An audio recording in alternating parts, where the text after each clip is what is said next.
There is something they never told you about being alone. Not the kind of alone that happens on a Friday night when your phone goes quiet. Not the kind that creeps in at 2 a.m. when the city outside your window feels like it belongs to someone else. I mean the deeper kind. The kind that has followed you your entire life, quietly, patiently, like a shadow that knows something you don't. They told you it was a problem. They handed you the cure before you even understood the disease. Join more, talk more, be more available.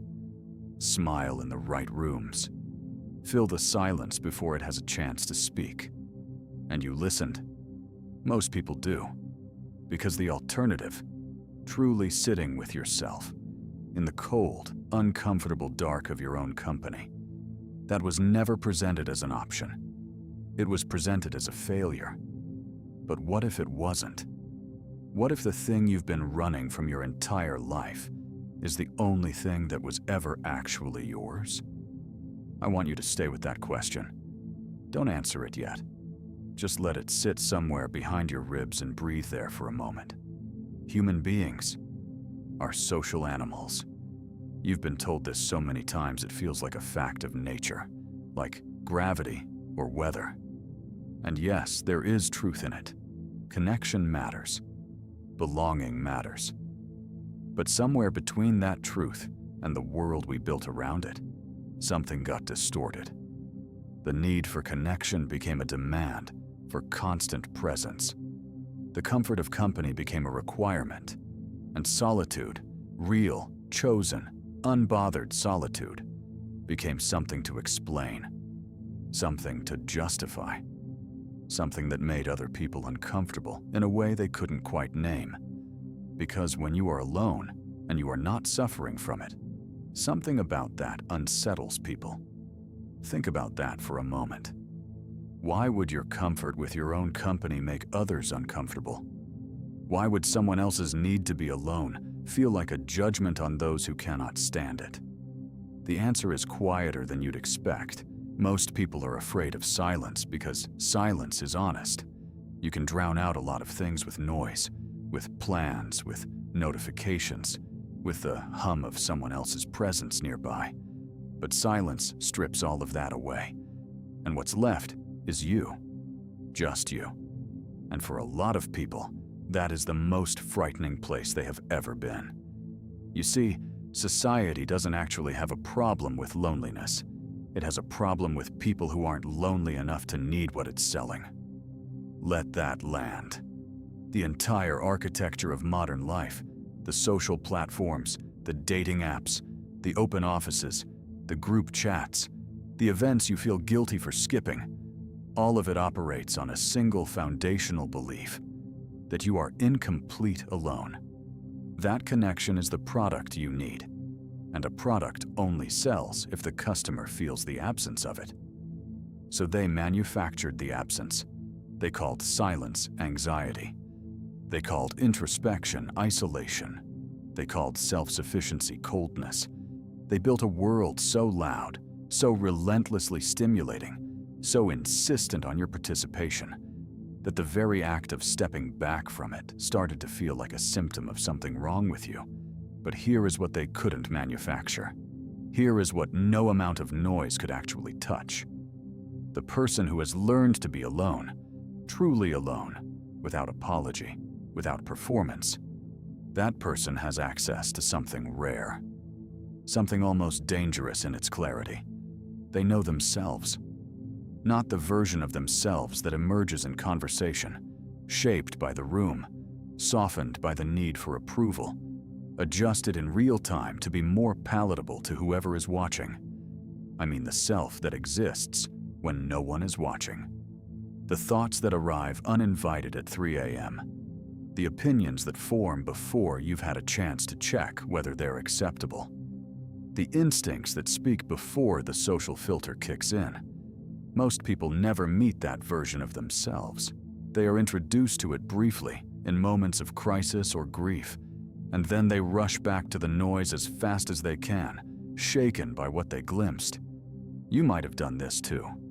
You might have had a moment, maybe more than one, where the quiet got so deep and so clear that something in you surfaced, something you didn't expect. And maybe you didn't know what to do with it. Maybe it was uncomfortable enough that you reached for your phone, or called someone, or turned on the television, or ate something you didn't want, just to put something between yourself and that clear, unsettling presence of your own mind. That is not weakness. That is what you were taught. But the ones who learned to sit with it, the ones who stopped flinching, they discovered something on the other side of that discomfort. They discovered that silence is not empty. It is the only place where the real signal lives. Everything else is static. When you are alone, without agenda, without audience, you begin to notice things. Small things at first. The rhythm of your own breathing, the particular quality of light in the afternoon, the way a thought enters, moves through you, and dissolves without needing to be said out loud. And then larger things, what you actually want, separate from what you've been told to want. What you actually believe, separate from what you've been conditioned to repeat. Who you actually are, separate from the role you've been quietly playing in every room you've ever entered. This is the dark advantage. Not dark because it is cruel. Dark because it is hidden. Because it exists in the place that most people refuse to look. Because it requires you to pass through something uncomfortable. The grief of your own company, the boredom, the restlessness, the strange guilt of not needing anything from anyone in this particular moment, and come out the other side with something no one can take from you. The person who needs constant validation is always, in some essential way, at the mercy of the people providing it. The person who can sit alone in a room and feel, if not comfortable, then at least honest. That person has a kind of freedom that cannot be negotiated away, cannot be revoked, cannot be manufactured by anything outside of them. And this is precisely what makes them difficult. Not difficult to like, not difficult to know, but difficult to control, difficult to sell to, difficult to manipulate through loneliness, because they have made a kind of peace with their own company that makes the manipulator's most powerful tool suddenly blunt and useless. You were never supposed to figure this out. And I don't mean that as a conspiracy. I don't mean there is a meeting somewhere where people decide how isolated you should be. I mean something quieter and more systemic. I mean that a world designed for consumption, participation, engagement, and social performance has no particular interest in you discovering that you are enough on your own. Not because anyone decided you shouldn't be, but because systems, like organisms, tend to preserve the conditions that allow them to survive. And the condition that allows this particular system to survive is your belief that you are missing something it can provide. Solitude dismantles that belief, not all at once, not in any dramatic moment of revelation. It happens slowly, like water dissolving stone.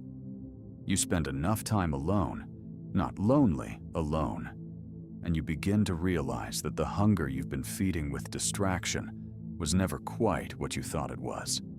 It wasn't hunger for connection. It was hunger for self, for contact with your own interior, for the strange, quiet intimacy of being fully present inside your own life rather than performing it for an external audience. And here is the part that no one mentions in the literature of self-improvement and social wellness. When you stop running from yourself, you become significantly less easy to run from.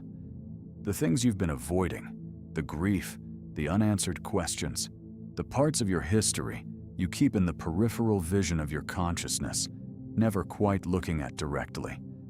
They don't disappear just because you fill the air with sound. They wait. They are patient. They have all the time you have. And every time you choose noise over silence, you are simply postponing the conversation. The people who have learned to be alone are not people who have given up on connection. I want to be precise about this. They are not hermits, or misanthropes, or the quietly broken wearing solitude as a wound. The ones I mean, the ones with the dark advantage. They chose something specific. They chose themselves first, not instead of other people. First. And from that foundation, the connections they do form are different in kind. When you know who you are in the absence of other people, you bring a different quality of presence to the room. You are not there collecting reflections of yourself.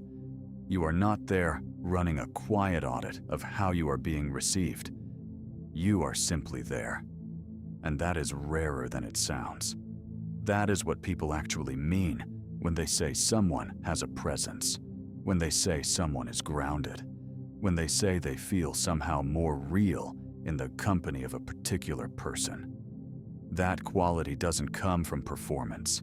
It comes from the practice of being alone until the self is no longer a stranger. There is a cost to this, though. I would be dishonest if I didn't name it. The cost is that once you have tasted real solitude, once you have felt the particular relief of your own company, the absence of performance, the silence that doesn't require anything from you, certain kinds of togetherness start to feel very loud. Certain conversations start to feel like they are happening slightly outside of you, and you observe yourself participating, like watching someone who looks like you navigate a social script you half remember. And there can be a loneliness in that, a different kind of loneliness, not the loneliness of being without people, but the loneliness of being with people and still alone in the part of yourself that matters most. That is real. I'm not going to tell you it isn't, but I will tell you this, that loneliness is not a sign that solitude has failed you. It is a sign that you have become precise. You have developed a sensitivity to authenticity, to presence, to the difference between a conversation that costs you nothing because it asks for nothing real, and the rare kind that reaches somewhere actual. And precision is uncomfortable until it finds its match. You will find fewer people who can go where you go. That is the price. Depth has a narrower demographic than surface, but the ones you find, the ones who have also been alone long enough to have met themselves, the contact that happens there is something else entirely. It is recognition, and recognition is the rarest form of connection there is. So here is what I want to leave you with. Not an instruction, not a prescription, just an observation.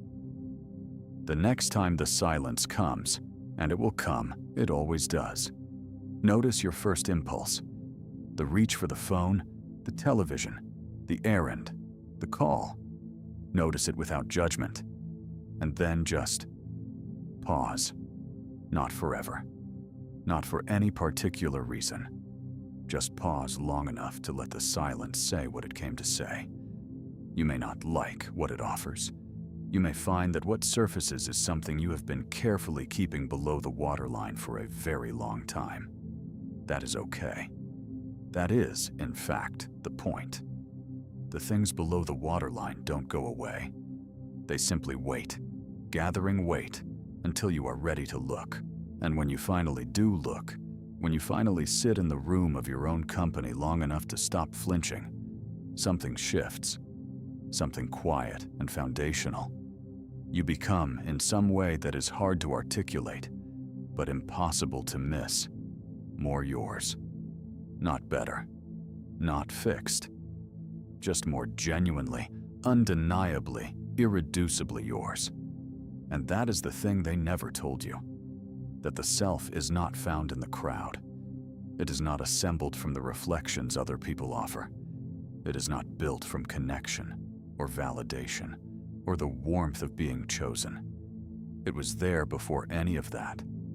It has been waiting this whole time in the one place you were taught never to look, the quiet. If you're watching this to the end, it means you think differently, more deeply. This is a place for those who seek understanding beyond the obvious. Subscribe, leave a like, and share your thoughts in the comments. I want to know how you see the world.